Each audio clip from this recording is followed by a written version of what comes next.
Hi, John Burry, 417 North 15th Street in Kenilworth. And first, thanks for allowing me to speak. I would note that the $900,000 capital budget, I mean, that wouldn't even cover the catering bills for the county for the year.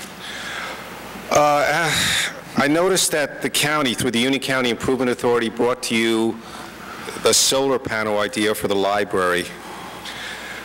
And I've been doing studies on the budget, and the UCIA is particularly opaque.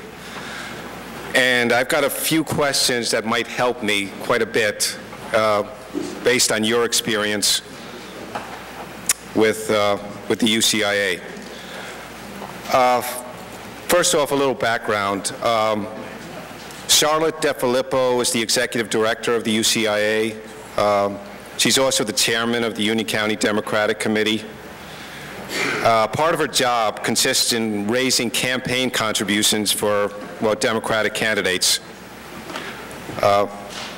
That's the committee job, not the UCIA, officially.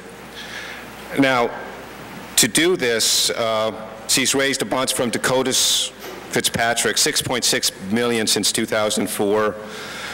PMK, Birdsall, I mean, that's millions, and they're all both involved in this solar panel thing. They call it renewable energy. And they have spent already about $250,000, $68,000 to Dakota's, $147,000 to PMK. And now to the questions. Now, if they came to you, what did they say the average savings would be by putting in these solar panels? What would the cost be to Cranford, whatever, to you guys? Or would it just be the bonding, the paying your portion of the $45 million bond? And if you didn't go with if you didn't want it in your library, were they going to go ask another library and you'd still be paying the same thing? I mean, is that the deal, pretty much?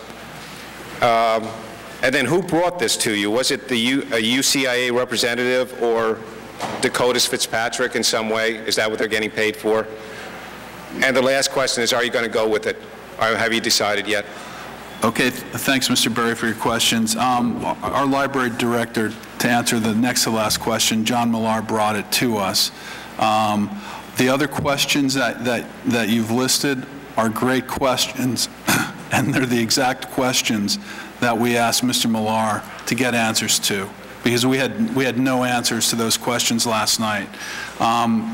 Through no fault of Mr. Millar's, it's just the presentation does not contain those answers. So we asked him to get those answers. We also advised that, I think the deadline was July 30th, that was not nearly, for submission of our application, it was not nearly enough time for us to consider it seriously or thoughtfully. And we said, if the application has to be in by the end of July, we'll pass on this particular opportunity, because we quite honestly don't know enough about it. And your questions are, there's a list of a dozen, maybe 15 questions that Mr. Millar left with to try and obtain answers.